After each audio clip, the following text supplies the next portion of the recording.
Good afternoon and welcome to the Assembly Committee on Commerce and Labor. Secretary, will you please take roll? Assemblywoman Backus. Assemblyman Carter. Present. Assemblywoman Duran. Assemblywoman Hardy. Assemblywoman Howdigi.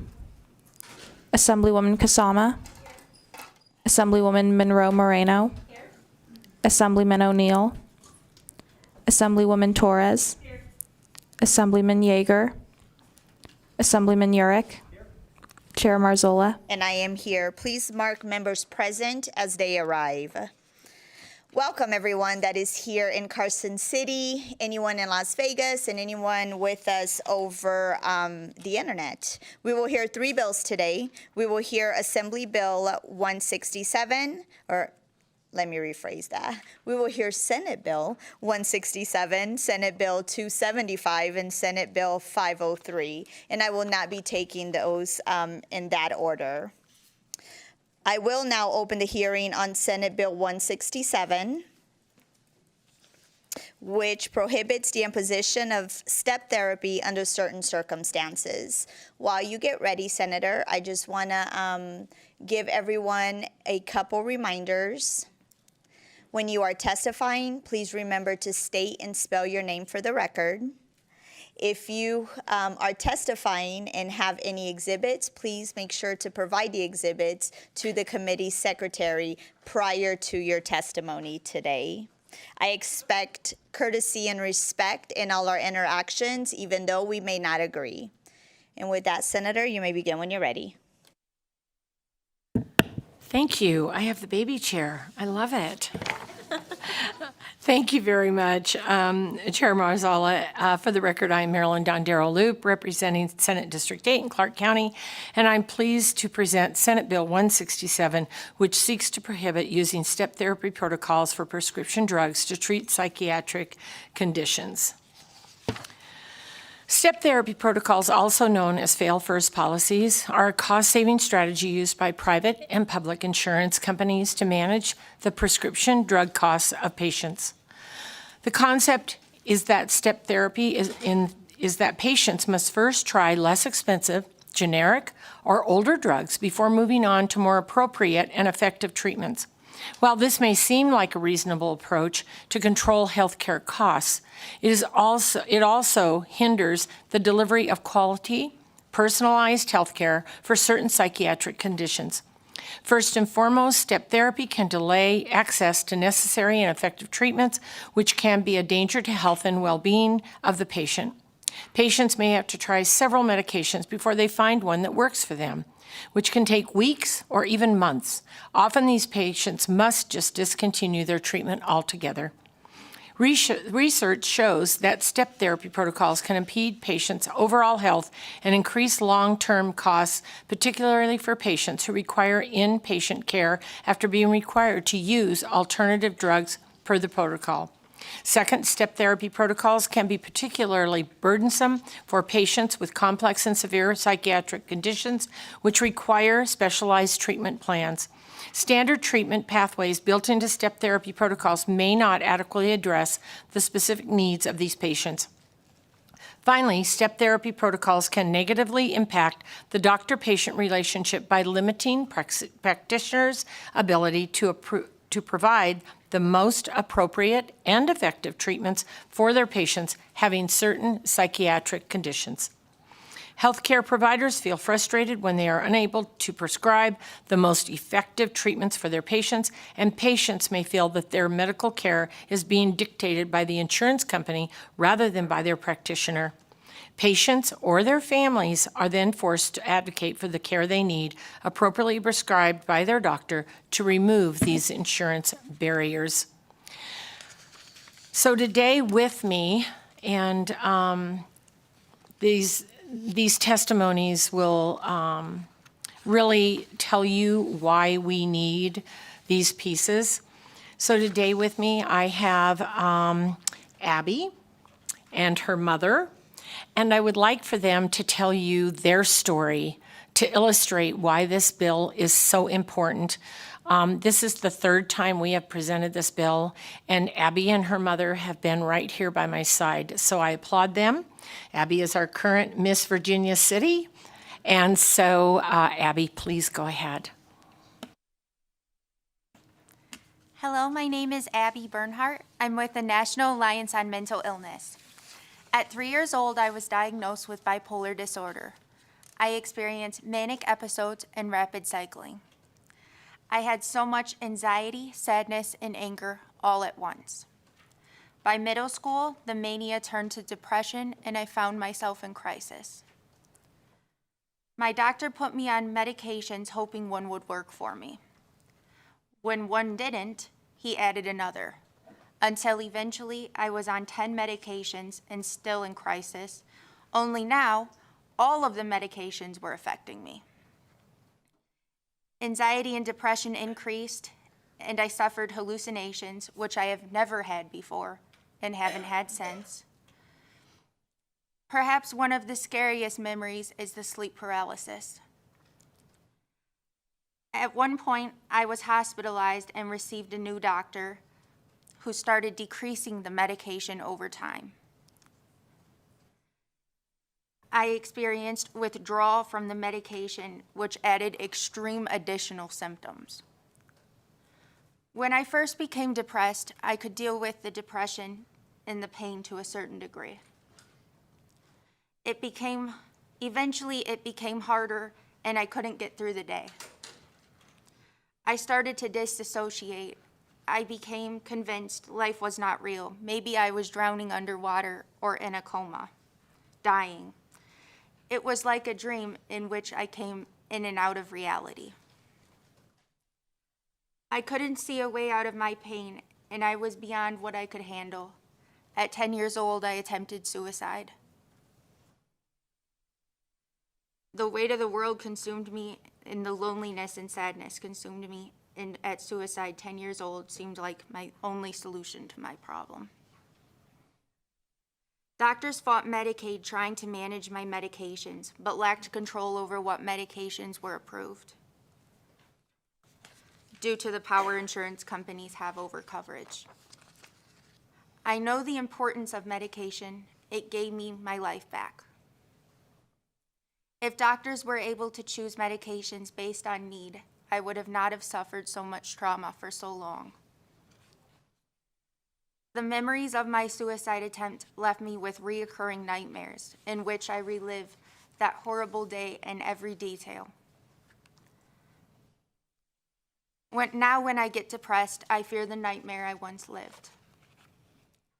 I stand with those who are struggling. There can be better days ahead. I support doctors' control over medication. Thank you.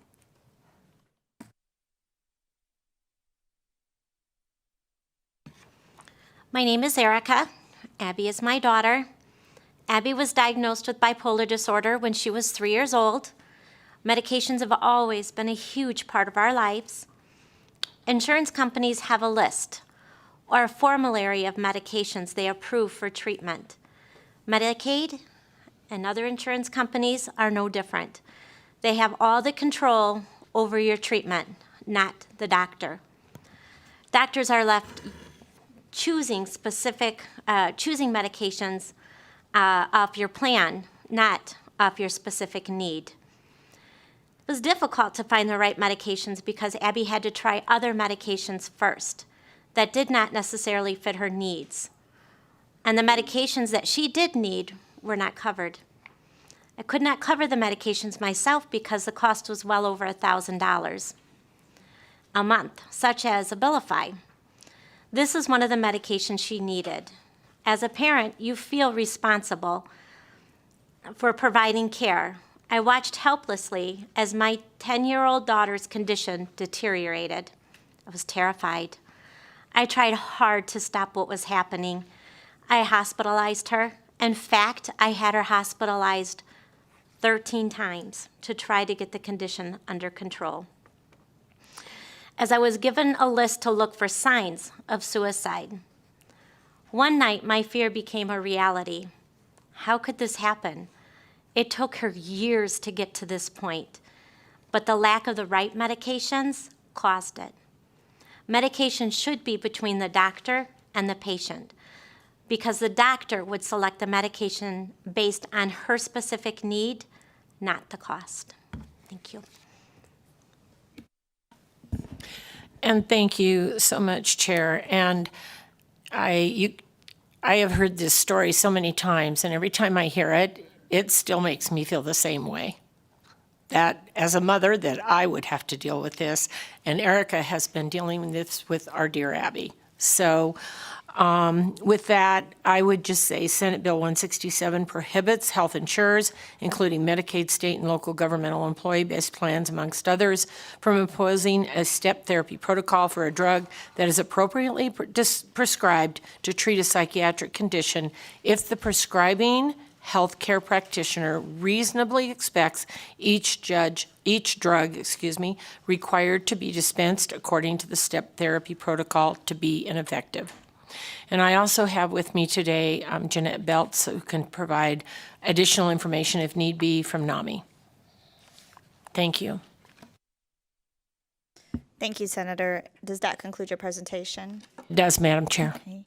Erica, can I have you just say and spell your last name for the record? Stand. Sure. My name is Erica. You have to stand. Last name Fredenberg, and the first name is E-R-I-C-A. Last name Fredenberg. F as in Frank. R-E-D-E-N-B-U-R-G-H. Thank you for that. You're welcome. And before we go to questions, I just want to say, as a mother, my heart goes to you. I can't imagine what you went through. And so thank you for being here today. And Abby, it takes a lot of strength to sit in a room in front of strangers and tell your story so that you can open a path forward to others. And so I thank you so much for being strong and being here with us today. And with that, we will move on to questions. My first question from committee member Assemblyman Carter. Again, thank you very much for the presentation. And this is simple, and I think that you just said the answer. I see it. It seems like there must be a mental health care professional involved, not just a general practitioner. And are there any health plans that are excluded from this bill? Madam Chair, may I phone a friend, please, from the audience? Absolutely. Thank you.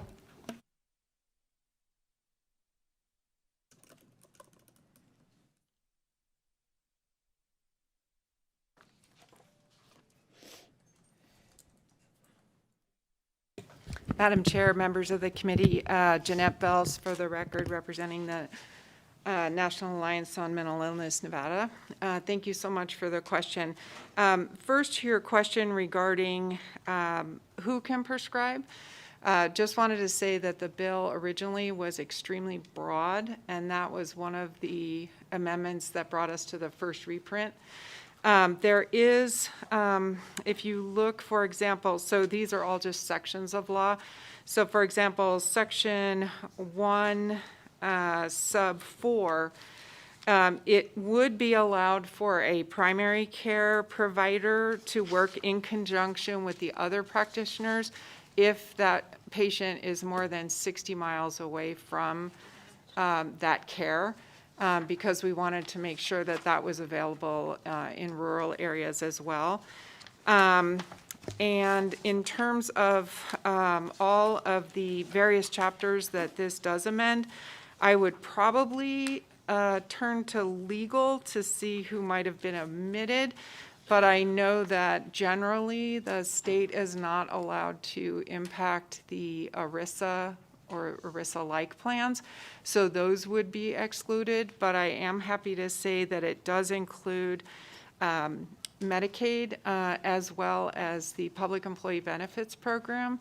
And the reason we've made this presentation 3 times is because we were able to work with PEB on that fiscal note. And so when that was removed, that included the public employees as well. Committee members, any additional questions? Assemblywoman Torres. Thank you. Thank you so much for coming to present as well.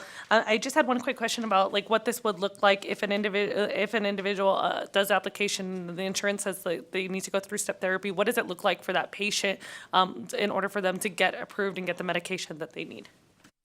Thank you, Madam Chair. Jeanette Bells, through you to Assemblywoman Torres. And you can go direct. Thank you. Actually, what this does is it does not require the insured to submit to a step therapy protocol. So it's not asking permission not to have the step therapy protocol. It actually eliminates the step therapy protocol as long as the drug is FDA approved in A, or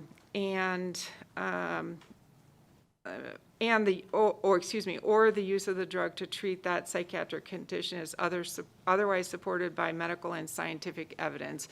That's important, particularly with the care of children, because often there haven't been enough clinical studies that are FDA approved because they don't study children. So that actually helps children get to the medication that they need.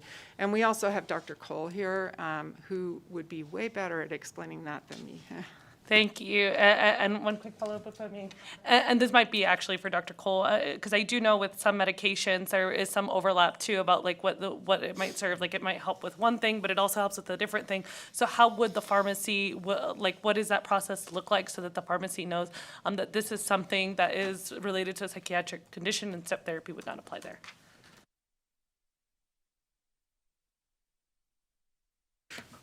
Barry Cole, would you repeat that? I was walking up and I think I missed a second.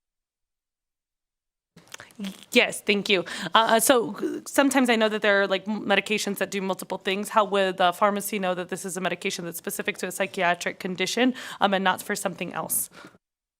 Barry Cole, for the record, BARRYCOLE, to the committee and to you specifically, Ms. Torres. Normally what many physicians do is we will put the ICD-10 code that says the diagnosis. So the pharmacist looks at a medication that would not have a formal FDA approval, but once they look at what the diagnosis is and we code it so that the casual reader isn't going to know this is bipolar, this is schizophrenia, we use the proper term, that usually tips the pharmacist off. If in doubt, I receive phone calls directly from the pharmacist. This appears to be off-label. Do you know that? Now, the problem with kids, just for clarification, is that there is sort of a pattern in pharmaceutical companies that they don't get their pediatric indications till late in their patent life so they can extend the patent life, and it's a deliberate choice that's made. So they don't want to get all their indications up front. They want to layer them on to keep drawing this out. Committee members, any additional questions? Assemblywoman Duran.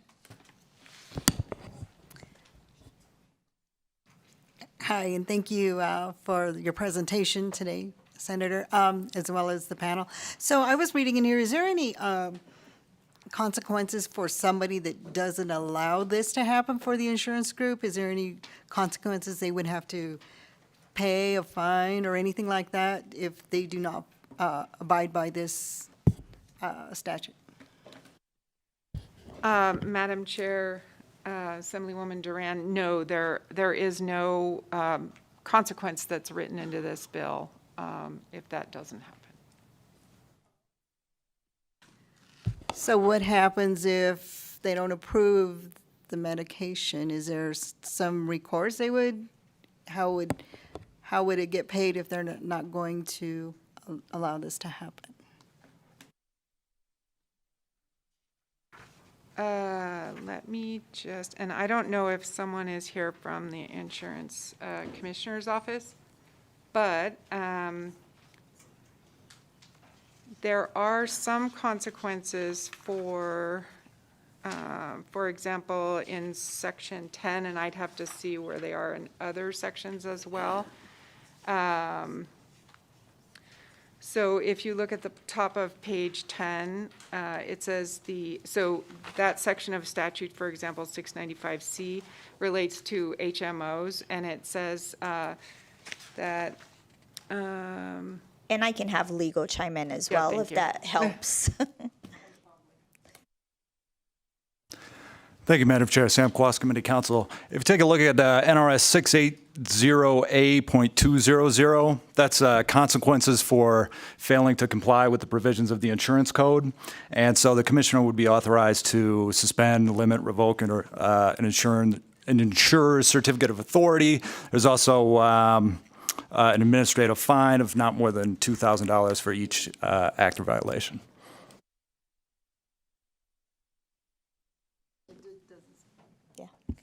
Thank you, Mr. Quest. Committee members, any additional questions?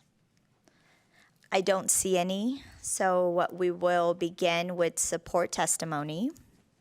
I just want to remind everyone that support testimony is 2 minutes per person. Please remember to state and spell your name for the record. Anyone here in Carson City wishing to testify in support of Senate Bill 167, please come forward. Apparently, I'm causing confusion again. Sorry. Barry Cole, Barycole, for the record. I wanted to just say, as a practicing psychiatrist, how this step therapy works out and what the implications really are. It's aggravating for patients because we've worked out what medications could be appropriate, which ones are most likely to be effective, and then we get somebody 2 states away calling in saying, never mind, try this first. This try this first often breaks down to it's going to take 1 to 2 months to figure out if this medicine will work. Maybe it will, maybe it won't, 70% odds.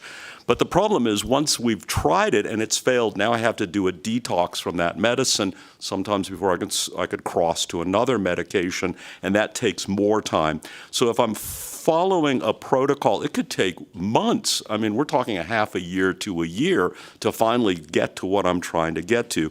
In the meantime, this is supposedly all about cost. So we're trying all these meds that don't work. They often wind up in the trash. They could be a couple of $1,000s worth of medicine going in the trash for lack of tolerance. If someone winds up hospitalized, a day in a hospital could be minimally $1,000, $2,500. If there were a suicide attempt that resulted in trauma, this could be $500,000 to $1 million after a month in an ICU. So the costs keep coming back. The delay in treatment is what's really scary because we now know with first episode psychosis, if you don't get that under control fast, each psychotic break takes out 10% of the potential for recovery. 10 breaks, you may never recover again. And that's, to me, the failure of all of this delay. So I really want to support SB 167 and getting our patients access to what we think can really make a difference as soon as we can, not at the end of the road. Thanks.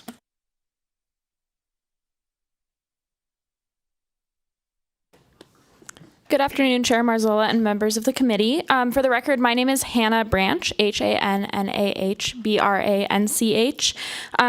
with Ferrari Reader Public Affairs, representing Dignity Health St. Rose Dominican. St. Rose supported SB 167 on the Senate side and is proud to continue that support today. Thank you. Good afternoon, Madam Chair and members of the committee. My name is Sarah Adler with Silver State Government Relations, today representing our clients Vitality Unlimited and New Frontier, who are both rural certified community behavioral health centers serving rural Nevada. So these two organizations provide care to a wide range of individuals whose ability to be present for their families and for their employers and in their communities depends upon being able to be connected to the right medication for their biology and their brain characteristics. Thus, we are in strong support of SB 167. My clients thank the sponsor for this bill. I am the sister of someone who has lived heroically with bipolar for 43 years. And I mean, just one experience when my sister had to have a hysterectomy. If she had not been able to access the very best medications to help her at that time, we might not have her. So this is very important. Thank you. Thank you for your testimony.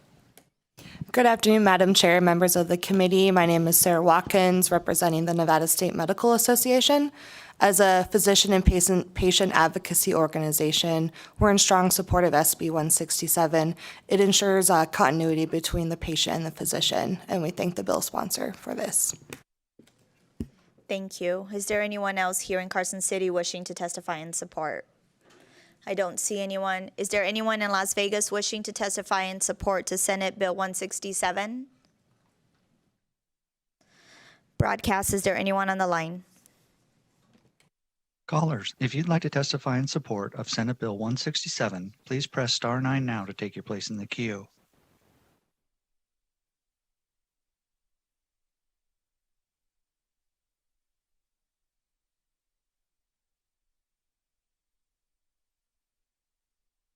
Caller, with the last 3 digits 528, please press star 6 to unmute yourself.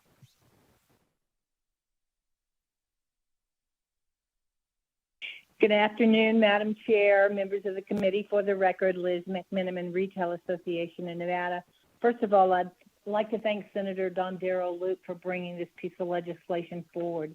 Our pharmacists are often frustrated, as are doctors, when we hear these stories of patients being unable to access and get the medication needed to treat whatever it is that they need to, and especially in psychiatric meds.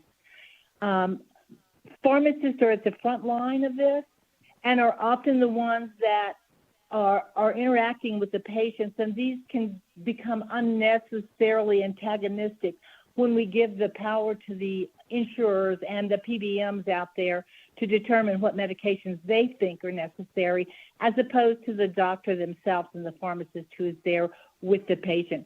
So I certainly appreciate the senator bringing this forward, and I appreciate this committee seriously considering this piece of legislation and moving it forward. RAN is in total support. Thank you.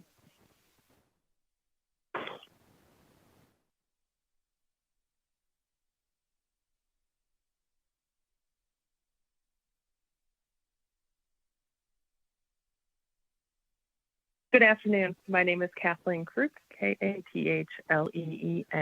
Kruk. And while I do work for the state, I'm here on my own time with my own interests. I'm urging you to support SB 167. I'm the mother of an amazing 17-year-old transmasculine son. When he turned 13, his mental health started declining, and we had multiple suicide attempts. When Max was hospitalized the first time in December of 2018, his doctor prescribed multiple medications that our pharmacy couldn't fill and told me to contact our benefits manager. After many hours on multiple phone calls, I was told that to get the med that had originally been prescribed, we would need to try 2 to 3 other drugs first. Meds that treat psychosis take 4 to 8 weeks to hit a therapeutic level. If you do the math, trying 3 meds at 8 weeks per med is a 24-week delay of treatment. During that time, Max had 2 more stays at Reno Behavioral Health and a stay out of state at a residential facility. I cannot help to think that Max would have been had Max had been able to get the correct medication at the time it was requested, I would not have missed out on being able to spend the entire spring of 2019 with my son. Max is lucky to have a family that will support him no matter what and place him into a hospital if needed. But there are many people in Nevada who do not have the same type of support, who, while waiting 24 weeks, playing literal Russian roulette with their medication, could have taken their own life. Mental health medication is the key component in a life or death game. But other things were also at risk for my family. Our whole well-being could have been in jeopardy. I was blessed to be able to use FMLA leave to go to hours upon hours of extra doctor's appointments and spend days on the phone with our insurance company. I was able to do this without losing my job. Not all Nevadans have that luxury. If FMLA would not have been an option for me, I would have lost my job, my insurance, my housing, and in result, myself and my 2 sons would have been put on public benefits to survive, and we would have started the whole process all over again. Not being able to get the medication that the doctor prescribed because the insurance company thinks they know better not only has an effect on the patient, but the lives of those who are surrounding and supporting them through the whole process. Our focus should be on the mental health of Nevadans, not the bottom lines of benefit managers. Thank you for your time.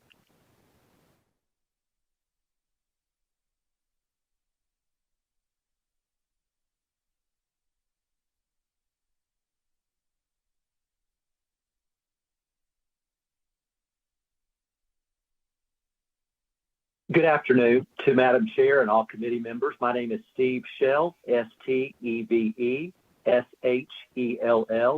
I'm the Vice President of Behavioral Health for Renown Health and the Board President of the statewide NAMI Nevada, also known as National Alliance on Mental Illness. I am in full support of Senate Bill 167 and ask that you move this bill forward. Let's protect the mental health and medication needs for all Nevadans during this unprecedented time in our state when we have more mental health issues than ever before. Thank you for your time today and for your commitment to the state of Nevada.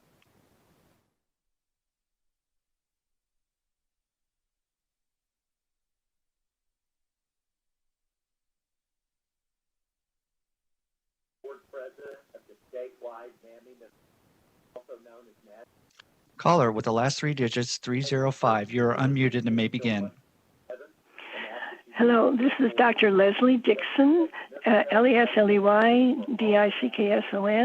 I am a psychiatrist representing the Nevada Psychiatric Association, and I'm in support of this bill, SB 167.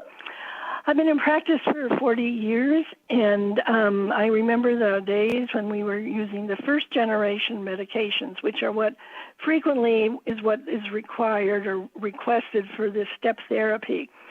We are so glad that we moved on to generations 2, and maybe even they call the next ones 3.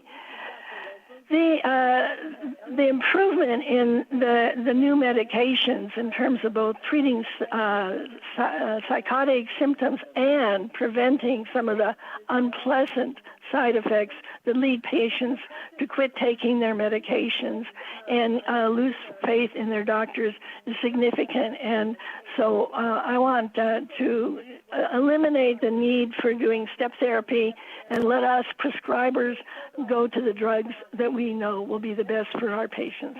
Thank you very much. Chair, there are no more callers in support at this time.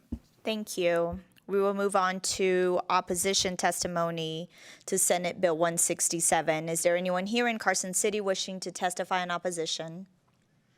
Please remember to state and spell your name for the record. You have 2 minutes. Thank you, Madam Chair. It's a little short. Paul Young with Tom Clark Solutions, representing Pharmaceutical Care Management Association. Want to thank all the stakeholders taking the time meeting with us. We were going through different proposed amendments with them. Unfortunately, we were unable to come to an agreement. So at this time, we're still in opposition to SB 167. Thank you. Is there anyone else here in Carson City wishing to testify in opposition? I don't see any. Is there anyone in Las Vegas wishing to testify in opposition to Senate Bill 167? Broadcast, is there anyone on the line? If you'd like to testify in opposition to Senate Bill 167, please press *9 now to take your place in the queue.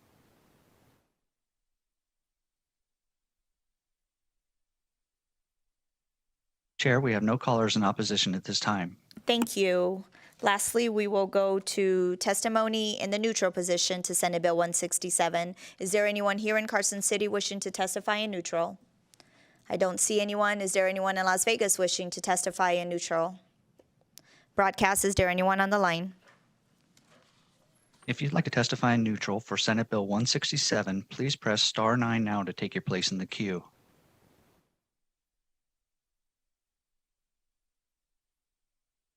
Chair, we have no callers in neutral at this time. Thank you. Senator, would you like to give any closing remarks? I'd just like to thank you, Chair, and your committee, and also thank Abby and her mother for their stories and all the stakeholders. Thank you. Thank you, Senator, for bringing such an important piece of legislation forward. I will now close the hearing on Senate Bill 167. And with that, and with the permission of Mr. Speaker, I will be work sessioning Senate Bill 167 this afternoon. With that, I will take a motion to do pass Senate Bill 167.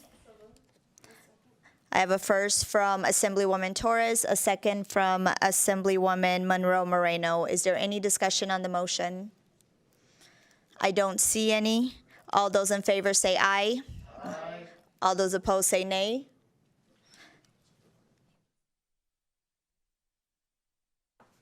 Motion carries, but I also would like Assemblyman O'Neill to give a statement. Thank you, Chair, for the opportunity. This is a great bill. It truly is. It goes to the heart of so many things we're looking at in A, saving money, and B, taking care of people, but C, we have discussed on so many other issues the needs for mental health to be addressed, and I feel that's what we're doing here. And I would truly appreciate being assigned the floor statement, as some of the presenters are constituents of mine and have they're just great people. So I would appreciate, I know this bill will pass, so I'm going to ask, I'll actually say I'll beg for the floor statement. And I don't do that often. Well, I was going to take the floor statement, but I will sacrifice and give it to you, Assemblyman. And with that, I am closing our work session. Thank you. I will now open the hearing on Senate Bill 275, which revises provisions relating to manufactured home parks. Senator Daly, you may begin when you're ready.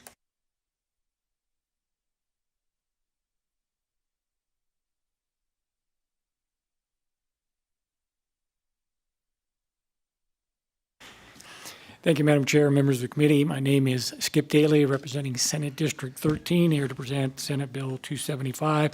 I have a co-presenter and constituent who will tell the story probably far better than me. I will kind of stick to the bill as much as I can. But I was approached by a constituent about this bill where the mobile home parks were recently sold in a move that not only happening in Nevada, but it's happening nationwide, where corporate investors, equity investors are buying mobile home parks and then seeking to maximize profits and various things without much regard to the people that are there. So this bill speaks only to the space rental for mobile home parks. So mobile home parks are a unique situation in that regard, where the people own the home, they own the mobile home, it's their property, it's where they live. But the space that they rent underneath it is not theirs, and they have to comply with the rules of the mobile home park, but they also have to pay rent on that space.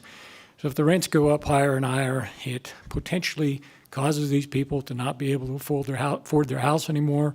It's not like you can just move the mobile home that easily, and it also impacts resale value on the asset, sometimes the only asset they have. So these are the most generally, not always, generally senior citizens, people on single incomes, et cetera, the people that are least able to adjust to some of these inflationary issues. And Ms. Marzan will be able to tell more on that. So I'll go through the bill very quickly. So Section 2 defines what the maximum rent increase is. Section 3 then provides the calculation on what the max increase can be, which is 60% of the CPI for the Western region. Sections B and C says that there'll be a press release and that the division will maintain the maximum calculation of what rent can go up on their website. Section 4 provides for an exemption process with documentation on why the exemption would be needed if you had to have an increase.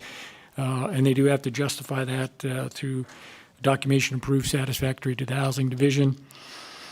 Section 5, conforming information on where they place this into the statute. Section 6 adds this new restriction onto the existing restrictions in 118B.150, where they already had some provisions in there for protections for people over 55, people with disabilities, long-term rental agreements. And you see that on page 5 where they added in the maximum increase to those sections. And then the landlord, just for clarification, or the person, the mobile home park, for instance, if they say, hey, we cover the water, we cover the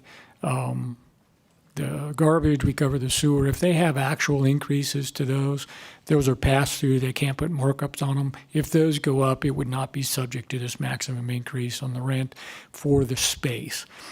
And that's the language of the bill. I'm happy to answer any questions, but I know the co-presenter can give you a little more actual application of what we're trying to accomplish here and what the repercussions and the effects are on the people, constituents in not only my district, but I'm sure all of yours as well. You may begin when you're ready. Just remember to state and spell your name for the record. Thank you. Good afternoon, Madam Chair and committee members. For the record, my name is Janelle Marzan. That's spelled Jeannenneil. Last name Marzan, Marzan. First, I would like to thank you so much for hearing Senate Bill 275, especially with such short time left on your agenda. And also, again, would like to thank Senator Daley for talking to me and listening to what would happen to his constituents and other people in the state of Nevada that lived in manufactured homes and sponsoring this bill.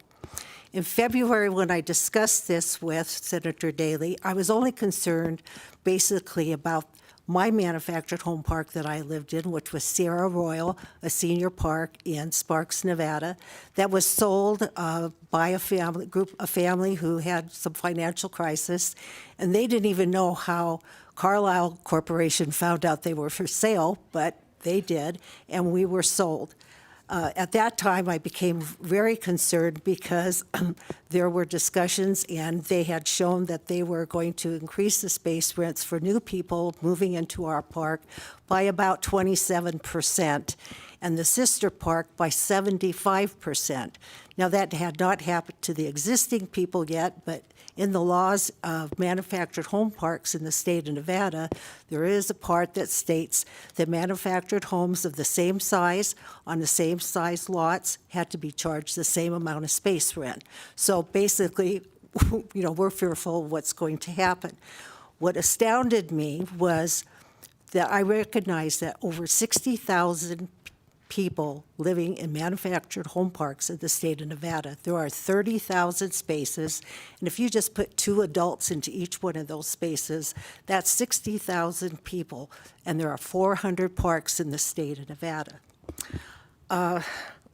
What really bothered me about this was the seniors that are in the parks that are living on fixed incomes, that are looking to try to buy their medication, pay their space rent, pay their insurance. And then you look at the family parks where you have families where the adults are working 2 and 3 jobs just to cover their space rent, their food, and give their bare necessity to the children that they have that live with them. And then you top it off with these kind of increases of the new companies that are coming in. I kind of took a look and studied it, and over the past, when the parks were owned by more local people, local families, and so forth, the space rents were reasonable. They made reasonable profits, obviously, or they would have been in business since 1970 and 1980. And obviously, the people that lived in the parks were getting reasonable rent increases. Today, before I left my home, I took a look at, part of this, the reason I did this is that the opposition says the answer to the problem is to build more housing. Well, here's the bottom line statistics. Currently today, in Reno, there are 84 parks with 92 homes for sale. In Sparks, there's 13 parks with 11 homes for sale. Most of the homes that are for sale are those homes that have a higher space rent than those of a lower space rent. Unfortunately, I couldn't go through all of Las Vegas because there's quite a few, but Las Vegas currently has 100 parks, and at the half of what I looked at, there were 177 homes for sale. So I wouldn't say that we had a housing shortage of manufactured homes, that we have a viable market of homes that are for sale. So this is not a rent control bill, as Senator Daley said. A rent control is putting a specific percent and nothing else can happen. This is a rent standardization bill that gives flexibility on an annual basis to how much a percentage can be put on to increase the rent. It gives them the ability to pass through their charges, and it gives them the ability, if their expenses are more, to recoup them. So we're not saying this is all you can make. The bottom line with this, for me, is it's a fair solution, I believe. And once they have raised the rents, there's no going back. So if people are saying, well, we have to wait to the next legislative session in 2 years, it's going to be too late. And people are either going to lose their homes or they're going to be in such financial distress. I'm asking the legislature and our governor, he's not here, but asking him to please pass this bill. This is not a partisan bill, a bipartisan bill. This is a bill for your constituents and for the people, for the state of Nevada. Thank you. Thank you for being here with us today. Does that conclude your presentation, Senator? Yes. Committee members, are there any questions? I don't think so. Welcome to the last week of session.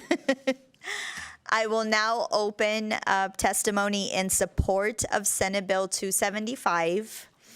Is there anyone here in Carson City?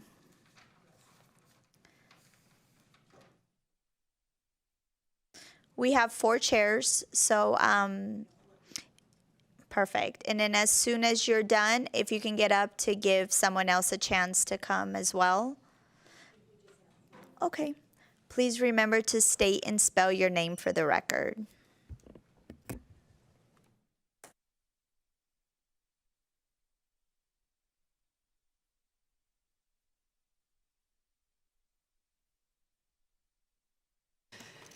Good afternoon, Madam Chairperson and committee members. My name is Kathleen Anderson, K-A-T-H-L-E-E-N Anderson, A-N-D-E-R-S-O-N. Good afternoon. My husband Tom and I purchased our manufactured home at the Lucky Lane Mobile Home Park in July of 2017. I'm sorry, I'm very nervous. Before the current owners purchased the park in January of 2020, we had minimal space rent increases of about $20 a month. In the past 2 years, our space rent has increased from $648 a month to $844.56 a month, an increase of 30.33% a month. Rent increase on this level has been devastating to the residents of the parks, especially since the manufactured owners, they need home improvements desperately, and they can't make them. There's no money for it. This year alone, the space rent went up by 16.49%, with a Social Security raise of only 8.7%, leaves a lot of these tenants in even worse financial position. Those hardworking families, singles, disabled, and retired folks count on Social Security and workforce incomes, be it paychecks, retirement, whatnot, to help them keep up with their increased daily living expenses, and it's just not always happening. All too soon, the constituents could be homeless and unable to pay their space rents. As spouses or roommates either pass on or move away, it leaves the remaining tenant with the full burden of the rent of what fears of uncontrolled rent hikes will be. I am also convinced that it is a real fear of all manufactured home parks to their tenants. Every day they wake up and they have a new rent, and then all of a sudden, boom. A year later, there's who knows what it's going to be. I'm asking that you hear our statements and take into account that everyone has a loved one that may rent in a modular home park and lays awake at night scared for their financial future. The great state of Nevada people should not be afraid. They should not be afraid for their homes. Wouldn't it be wonderful for part of your 2023 legacy to be able to help your loved ones and so many others by passing Bill 275? Thank you for your time and your consideration this afternoon.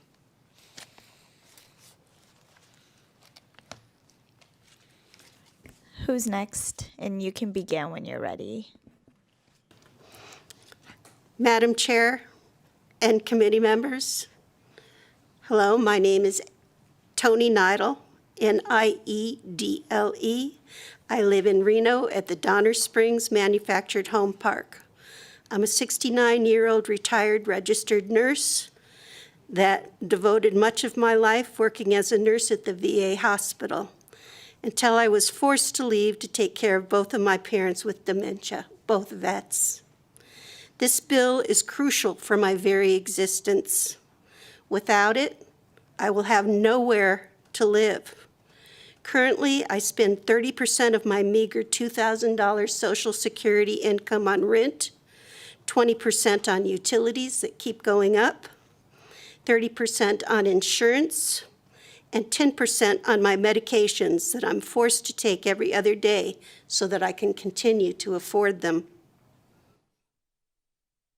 That's 90% of my income before food or emergencies. The new owners of our park have increased rent to $1,045 for new home owners. That's a 75% increase that I cannot possibly afford. I can honestly say that at this stage in my life, I'm appalled that I should have to live in fear of being homeless so that the investors at the top of the heap can profit off of my space rent. I understand the concern that there is a fear this is the beginning of rent control in our state. I'd like to reiterate that this is not rent control, but rent stabilization. The investors will still be able to see a return on their investment, but this bill protects your most vulnerable constituents, the ones that vote for you, against gouging, making us their profit center at absurd, unreasonable rates. Don't the seniors and disabled deserve a little protection from the investors that are invading our state? Is this how you'd like your grandmother or grandfather to live, in fear? I paid my dues, taxes, and lived a life of service. Do I not deserve a moment of peace? It can't always be about the Benjamins. I implore you all to do the right thing and vote yes on SB 275. In conclusion, this isn't about Republican or Democrat. It's about your constituents that need your help to protect them from the multi-billionaire investors, both with domestic and foreign interests. Please keep our state affordable for all. Let's not turn this good state into a San Francisco crisis. I thank you for your commitment to Nevada and your time. Thank you for your testimony. You may begin when you're ready. Good afternoon, Madam Chair and committee members. My name is Karen Luton. Last name is Louton. My husband Jerry and I have lived at Sierra Royal Manufactured Home Park for about 8.5 years now. And we're pleased to be here today in support of SB 275. Since we last testified, we've been told that the new market rent at Sierra Royal is now $1,010 a month, which will apply to any new owner of a home in the park. We current residents who are paying $790 a month have not received anything in writing to this date, that's been 5.5 months, regarding the new or existing rents or fees. So we really don't know what is happening. We were told verbally that an increase for current residents is on hold at this time, probably because they're waiting to see what happens with this bill. We're afraid that if the bill does not pass, we will get a substantial rent increase soon, even though we did just have one of $40 in September. We have open-ended rental agreements, not leases. And the rent can be changed at any time with only a 90-day written notice from management. At present, there are no legal guidelines to be followed regarding the amount of the increases or how often they can be implemented. These multi-billion-dollar investment companies would have you believe that if this bill passes, they will be unable to realize a profit. No one is suggesting that setting some parameters to help keep people in their homes should keep anyone from making a profit. Smart business people can manage expenses and make money. And in addition, there's the provision in the bill that allows the park to increase the pass-through expenses if they can prove those expenses have risen so much that the calculated rent increase is insufficient. The result of a substantial increase would be an extreme financial hardship for most of us seniors on a fixed income. If we could even afford to pay it, we wouldn't have money left for the other necessities of senior living. It would also affect local businesses, as we would probably be unable to patronize them. If SB 275 does not pass to make rent increases at least manageable, if not affordable, maintenance on our homes will suffer, major purchases will not be possible. And the loss of revenue from this large section of the population is likely to negatively impact the nearby local businesses. In conclusion, I'd just like to ask you to think of the fairness of a system that is completely in the favor of the huge corporations. They would like you to believe that it's necessary for them to put our housing security in jeopardy for them to survive as companies. No one seems concerned about the fixed income and lower income people who are at risk of losing their homes or literally just trying to survive. Thank you for your time, and please pass SB 275. Thank you for your testimony. Sir, you may begin when you're ready. Madam Chairman and committee members, my name is D. Dwayne Anderson. That's D-U-A-N-E-A-N-D-E-R-S-O-N. I'm a resident of the Sierra Royal Mobile Home Park. Been there almost 8 years. And the rents that have been increased have been reasonable. But when the was sold and the new management took over, they increased the new members by new owners by a very large amount. And when we moved there 8 years ago, we sold our house in Reno and used the excess from the sale to pay off the new mobile home and to do some improvements. And since that time, we have my health has deteriorated where I'm on oxygen constantly. And there's no way that at 85, there's no way that I would be able to take a job to work. And we just need this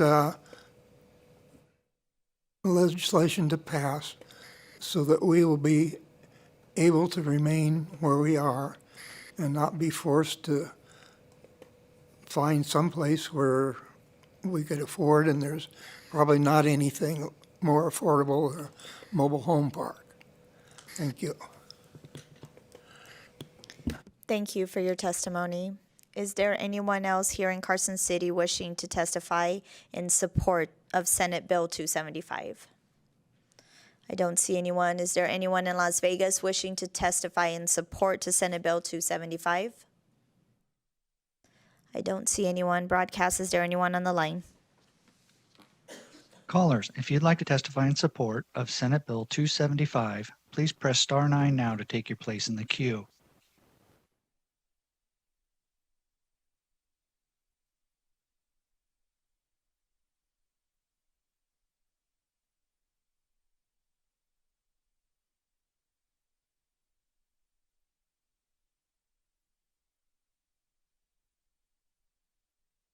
Caller, with the last 3 digits 659, you are unmuted on our end and may begin. Hi, my name is Valerie Tilson. Last name is T as in Tom, I-L-S-O-N. I am a resident in the Donner Springs Mobile Home Park. I purchased my home back in 2012. At that time, the rent was $540. Currently, it's $590. With the new proposal of rent that's coming for new tenants, it'll be at $1,045. That is the highest space rental charge in northern Nevada. There are currently 7 homes for sale and have been for the last 6 months. The depreciation of those home sales has significantly increased. For homes that were listed at $220 are now at $119. Homes at $100,000 are still stagnant, not moving. When new inquiries ask for what the space rent is, and they're told it's over $1,000, people are saying no. I am disabled. My husband is 67, 68 years old, and I receive on my disability $1,100. I already know that we are in a housing crisis shortage. We are in a health worker shortage.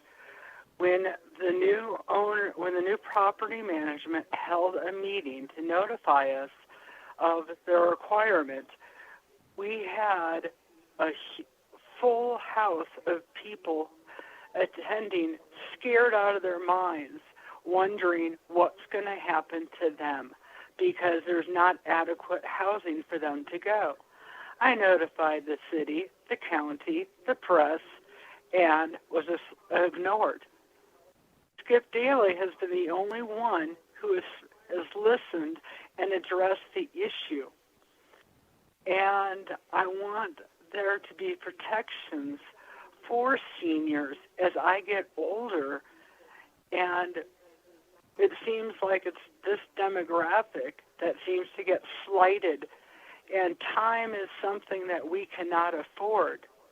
The increased proposed rent for new tenants is hurting us as property owners, or as owners of mobile homes. Our values then decrease. So if there's a rental increase, we have 90 days to liquidate our house and to move. If in the same 7 homes in the last 6 months have not moved, what does that tell you for our investment? It hurts this community, the county for taxes, the state for taxes, the real estate agents. It's not just us that's impacted, it's the whole community and the state. So I am asking you to support this bill for rent stabilization, for the realistic terminology of affordability. When the next COLA next year is going to be projected under 4%, our monies are calculated on last year's figures, not this year. So keep that in mind when you're thinking of this bill. Thank you very much. And thank you for your testimony. Broadcast, is there anyone else on the line?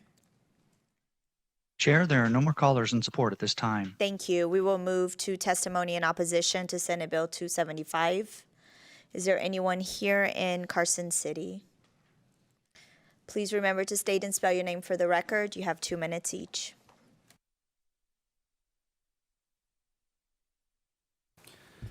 Good afternoon, Madam Chair, members of the committee. My name is Josh Hicks. I'm with McDonald Carano, and we represent the Manufactured Homes Community Owners Association.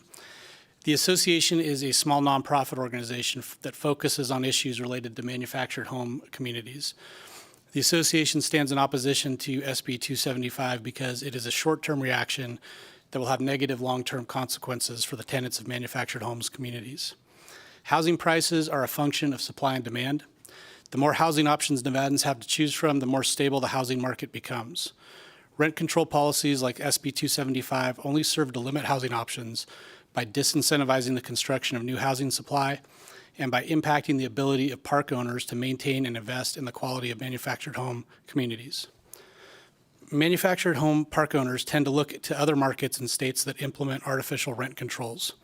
And existing communities in those states tend to deteriorate and decline as the park owners see their expenses continue to rise while revenues are constrained. Ultimately, the people harmed in that scenario are the tenants who want reasonably priced, clean, and safe communities to call home. The association urges this committee to consider long-term solutions to housing prices. Those solutions should always center around policies that encourage more housing supply or provide financial assistance for fixed-income tenants. SB 275 is a short-term response that will ultimately harm the very people it supposedly protects. For all of those reasons, the association opposes SB 275 and asks the committee to do the same. Thank you. Mr. Hicks, thank you for your testimony today, but one of the committee members does have a question. Assemblywoman Monroe Moreno. Thank you, Madam Chair. In your testimony in opposition, you said that the property owners in the mobile home parks are seeing increased expenses for themselves. Could you tell us what those increased expenses are? Because when we heard the testimony from those in support, those numbers didn't really seem, they didn't have a justification of why their rent was going up. And then how often are they going up, and can you justify what that is? Because these are seniors and people who are disabled and people on fixed incomes that can't afford rental increases. So could you just give us some more detail about why those rents are going up? Certainly, Josh Hicks, for the record, I think for the first part, what I heard among the testimony there was that the rent was going up on new spaces, not necessarily on existing spaces, which is also consistent with the association's clients' experience. They have not been raising revenue. Many park members have just raised revenues or rents in very minor amounts on existing tenants. So I think that's an important distinction. But nonetheless, any kind of property owner who's providing maintenance and care of common areas, paying taxes, paying utilities, those kind of things tend to go up. They fluctuate with inflation especially. So overall, like any property owner, the expenses are going to increase year after year. Follow-up?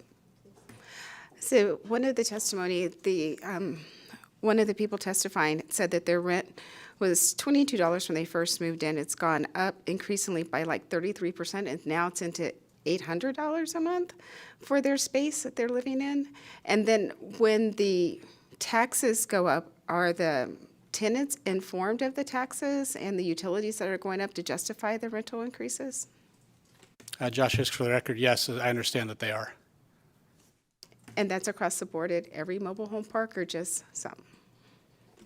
Josh Hicks, for the record, I can only say, generally speaking, in my experience with owners, they do that. But I don't know every single park how they do it. Thank you, Madam Chair. Last thing, and if the rental rates are increased to the point where a senior or someone who's disabled cannot afford it, do you help that displaced person find another place to stay because they cannot get a job in today's market? I mean, they've worked, they've done their time helping the state out, this community in general, but when the rents are raised so high that their Social Security check or their retirement check doesn't accommodate that rental increase, do you help that displaced tenant? Thank you, Josh Hicks, for the record. I think it's, there was an interesting study that I think answers your question that happened in St. Paul when they were looking at rent control. And there was a discussion that the underlying problem is not necessarily rental prices, but it's income and housing supply. So I think everyone understands that income is fixed. Tenants who are good tenants are very valuable, who stay, who pay on time. In my experience, in my clients' experience, they're not looking to get rid of those tenants. They're not trying to price people out. You see the rental increases on maybe new spaces, and some of that's the function of trying to catch up on not necessarily making as much revenue on existing spaces. We have one more question, Assemblywoman Duran. Thank you. And my question is, so when you said like some of these people, they're trying to sell these mobile homes. So would this new price of $1,000 or the rental space be to these new people because of the fact they've never lived there before? Is that what I'm hearing? Thank you, Assemblywoman Josh Hicks, for the record. Generally speaking, yes, it's a new tenant that comes with a lack of a history. So it's a new space, it's a new market. Thank you. No more questions. Good afternoon, Chair and members of the committee. Dylan Keith, DYLAN, KEITH with the Vegas Chamber. The Chamber does come in opposition to SB 275 today. It is a principle of the Chamber to believe in the free market of pricing and remove burdensome government intervention when determining prices in a market. We do appreciate Senator Daley's intent, as there are Nevadans who are struggling to find housing. However, Nevada has seen explosive growth in our population over the past 2 decades, and we do not believe this bill will address the over 80,000 housing units that are necessary to truly solve the housing crisis in our state. The Chamber believes this will set a dangerous precedent for the future, and we do ask you to please oppose this legislation. Thank you. Thank you. Is there anyone else here in Carson City wishing to testify in opposition? Is there anyone in Las Vegas wishing to testify in opposition to Senate Bill 275? Broadcast, is there anyone on the line? Chair, there are no callers in opposition at this time. Thank you. We will move to neutral testimony. Is there anyone here in Carson City wishing to testify in the neutral position? I don't see anyone. Is there anyone in Las Vegas wishing to testify in neutral? Broadcast, is there anyone on the line? Chair, there are no callers in neutral at this time. Thank you. Senator, would you like to give any closing remarks?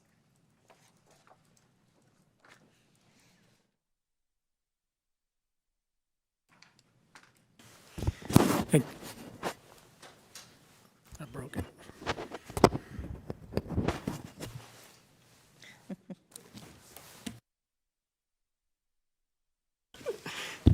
Thank you, Madam Chair, members of the committee. Again, Skip Daly, representing Senate District 13. And I appreciate the question that you had in the opposition. People in mobile home parks with the space rental, owning the home but not the space, are in a unique disadvantage in that regard. They don't have any place else to go, literally. There are protections. There's statutes in place that says if they close down the park, that they would have to move the mobile home and various things up to 275 miles, and they would have to pay for that cost. The problem is some of these homes are old, cannot be moved. They simply can't be moved.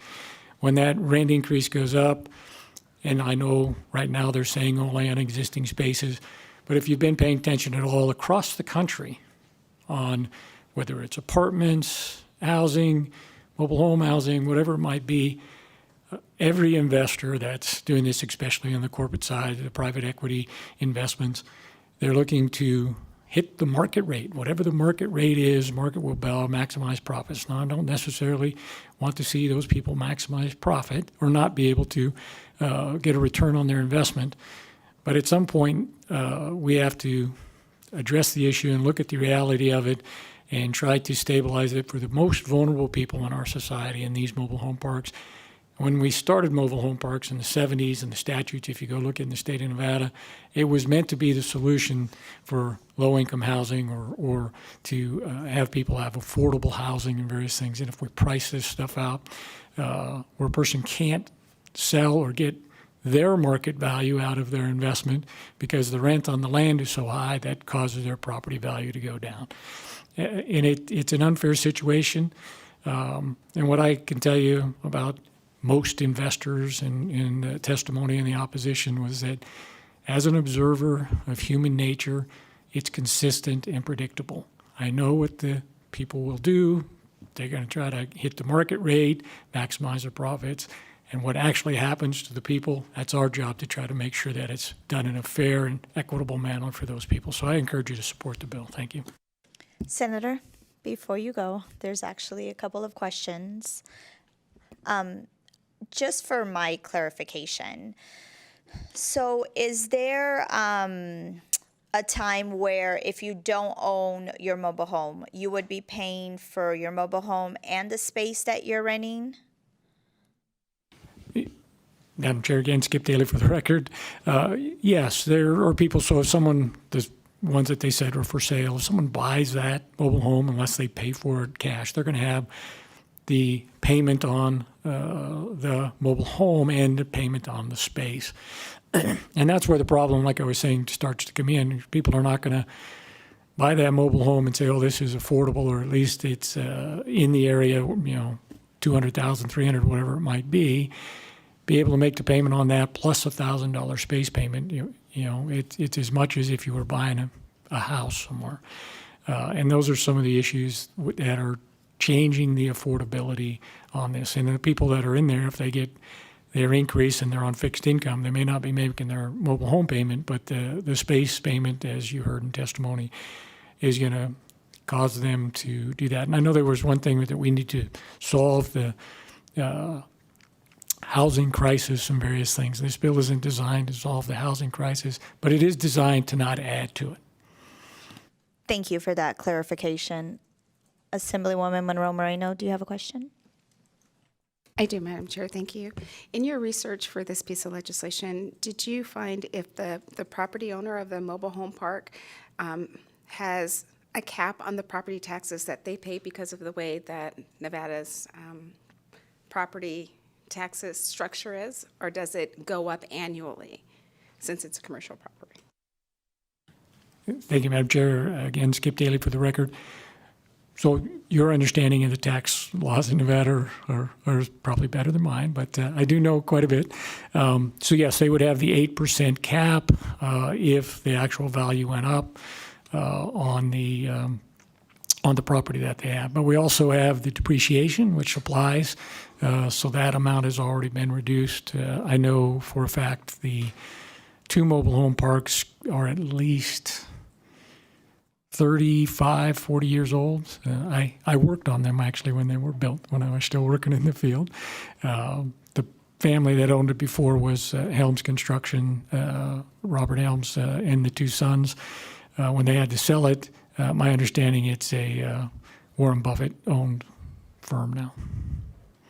But the property tax works the same for them. They get the depreciation and they are capped at the 8% maximum. Thank you. Any additional questions for the senator? I don't. Assemblywoman Backus. Thank you so much, Madam Chair. And I probably should have asked this earlier on, but some of the comments that were made just kind of made me kind of want to go through Section 6, which is already in existing law. And I'm trying to understand it is basically right now, and I can understand why your constituents are concerned about the rent increase because Section 6 basically has this already in statute, a requirement that mandates that the rents across the board, along with additional charges, are supposed to remain consistent for each unit size, except only in limited circumstances where discounts could be given, and those would be for those that are handicapped 55 years or older, and those are only in selective cases. And I think that's what your constituents were getting to. Is that right? Thank you, Madam Chair. Again, Skip Daly for the record. That's my understanding of Section 6, that there were some protections that were put in. I didn't look up to see when those changes were made in the statute for people with disabilities, 55. As I did mention on some of the information that I did look up, mobile home parks for mobile homes were meant to be, an affordable housing option for seniors, and many of them. A lot of the parks, for instance, the Sierra Royal one is a senior community, so no kids. The other one they mentioned that's in my district here, the Donner Springs, I believe it was. They do have kids, so it's all ages, but there's still a significant number of seniors and stuff there. So it is selective on who this part of Section 6 applies. So all of those would still apply, but the new exemption or limit that we put in, that applies to everybody. We just LCB drafted it and made sure it was in there as well. Thank you, Senator. I hope that answers your question. Thank you. Thank you for being with us today in your presentation. I will now close the hearing on Senate Bill 275.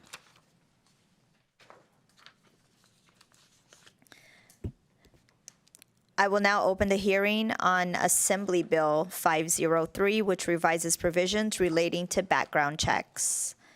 Welcome, Mr. Wilkinson. You may begin when you're ready. Thank you.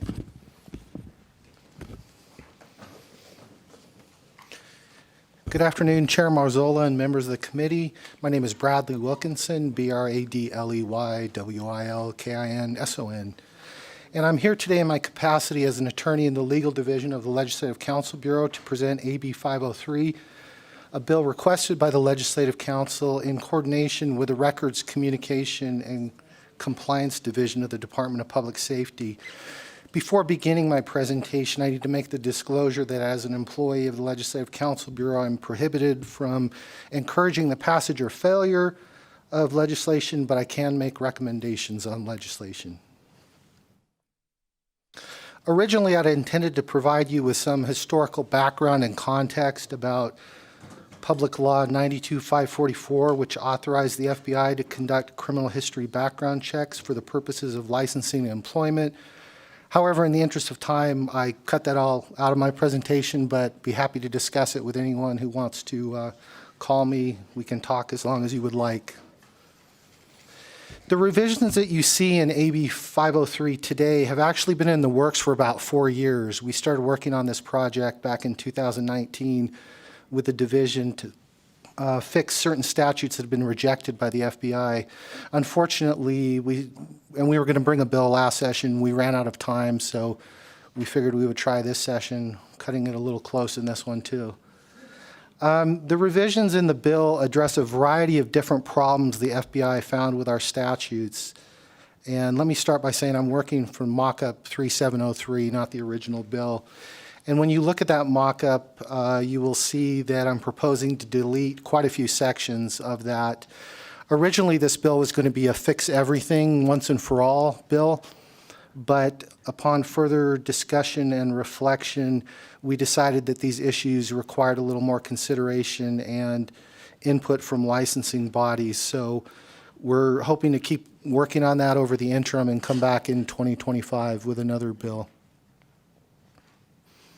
With that in mind, I will quickly run through the sections in the bill that are remaining and describe what we are fixing and why.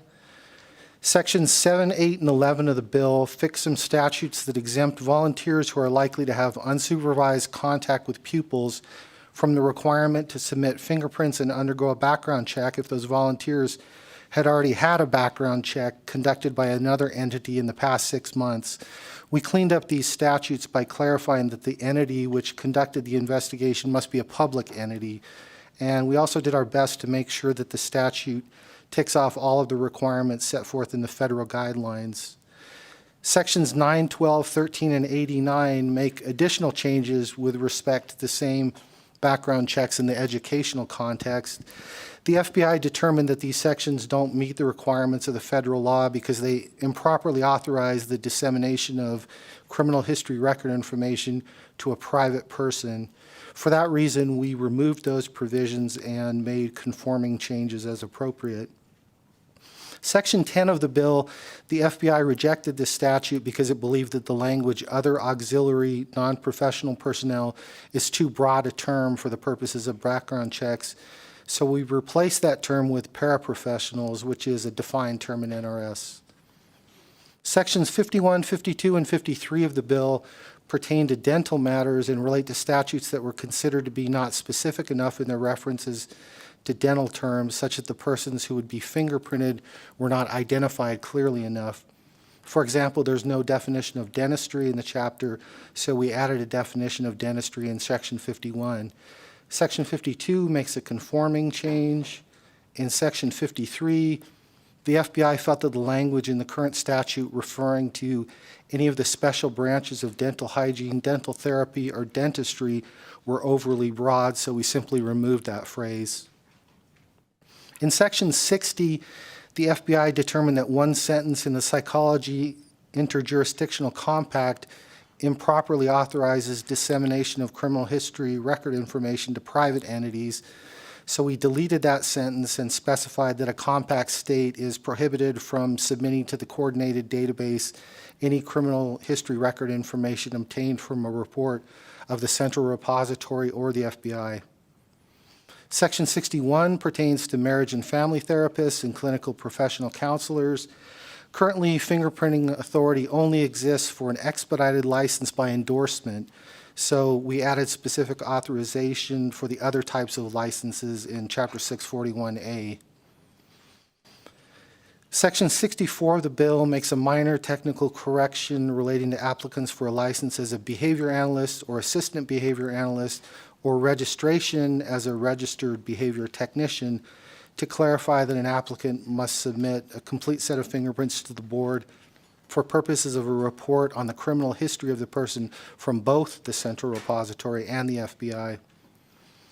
In Section 65, the statute which pertains to the Nevada Funeral and Cemetery Services Board was not approved by the FBI because the specific applicants were not identified in the statute.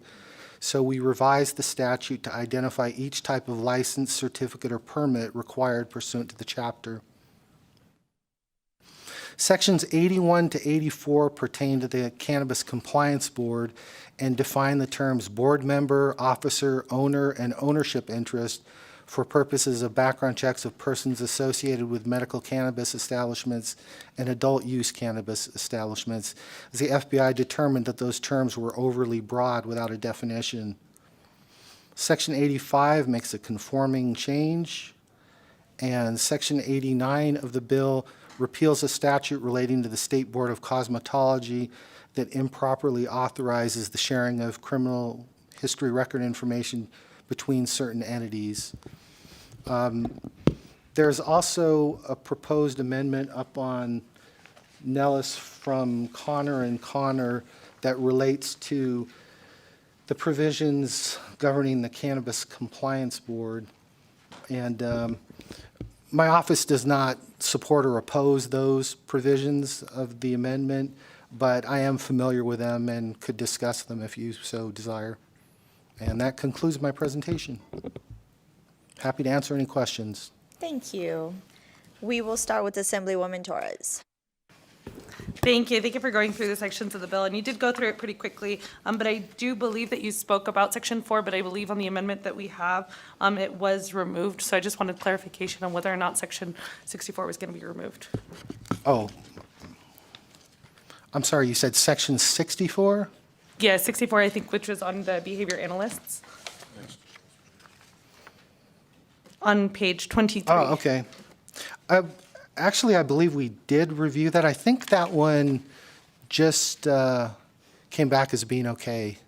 It was a really minor technical correction anyway, which frankly, there are many statutes in NRS that read the same way. So yeah, we took that out.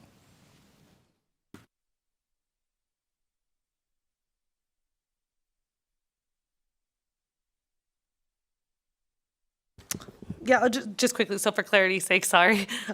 So we are keeping it removed, or we would like to keep Section 64 in? I'm sorry. We are proposing not to amend that statute in Section 64. It's out of the bill. Any additional questions, committee members? Assemblywoman Monroe Moreno. Thank you, Madam Chair. The second amendment from Connor and Connor, with the amendments in the language in their amendment, do you know if they would be conforming to the FBI regulations? I know it's not your amendment, but in your conversations with the FBI, would the changes in their amendment conform to FBI regulations? Thank you for the question. Right now, those terms are not defined at all, so adding a definition certainly gets us much further along in getting it approved.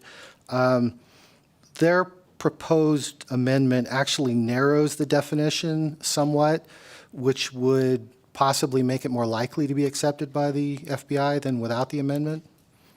The first part, and then the second amendment adding natural person, I don't think that one really matters much.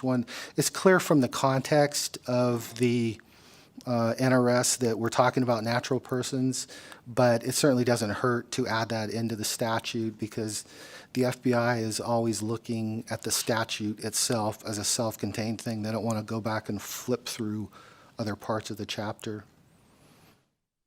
Thank you, Madam Chair. Committee members, any additional questions? I don't see any. Thank you for your presentation. We will begin with testimony in support of Assembly Bill 503. Is there anyone here in Carson City wishing to testify in support? I don't see any. Is there anyone in Las Vegas wishing to testify in support to Assembly Bill 503? Broadcast, is there anyone on the line? Chair, there are no callers in support at this time. Thank you. We will move to testimony in opposition. Is there anyone here in Carson City wishing to testify in opposition to Assembly Bill 503? Is there anyone in Las Vegas wishing to testify in opposition to Assembly Bill 503? Broadcast, is there anyone on the line? Chair, there are no callers in opposition at this time. Thank you. Lastly, we will go to neutral. Is there anyone here in Las Vegas wishing to testify in the neutral position? I don't see anyone. Is there anyone in Las Vegas wishing to testify in neutral? Broadcast, is there anyone on the line? Chair, there are no callers in neutral at this time. Thank you. Would you like to give any closing remarks? I will now close the hearing on Assembly Bill 503. 1 minute recess.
The committee will now come back to order.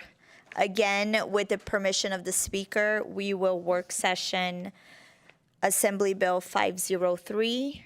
I will take a motion with the mock-up amendment and the amendment from Connor and Connor. I have a first from Assemblywoman Torres and a second from Assemblywoman Moreau Moreno. Is there any discussion on the motion? Assemblyman Yurick. Thank you, Chair. I, at this point, based on the testimony given by the presenter, am still a little concerned about the FBI on the Connor and Connor amendment and their approval of the narrowing of that definition, that is kind of still a lingering thing that's out there. So I guess I'll vote yes out of committee, but I'm going to reserve my right to go no just in case we get some feedback from the FBI that that's going to be problematic for the bill. And I would ask that LCB follow up on that and give us the information we might need as we proceed forward. Thank you, Chair. Thank you. Is there anyone else? And with that, all those in favor say aye. All those opposed say nay. Motion carries. I will assign that floor statement to Assemblyman Carter. And that will end our work session for today. I will now open up for public comment. Please address your remarks to issues that fall within the jurisdiction of this committee. Public comment is limited to 2 minutes per person. Please remember to state and spell your name for the record. Is there anyone here in Carson City wishing to provide public comment? I don't see anyone. Is there anyone in Las Vegas wishing to provide public comment? Broadcast, is there anyone on the line? Chair, the public line is open and working, and there are no callers at this time. Thank you. And with that, if there are no other comments from the committee, this meeting's adjourned. We will meet again on Wednesday at 1:30.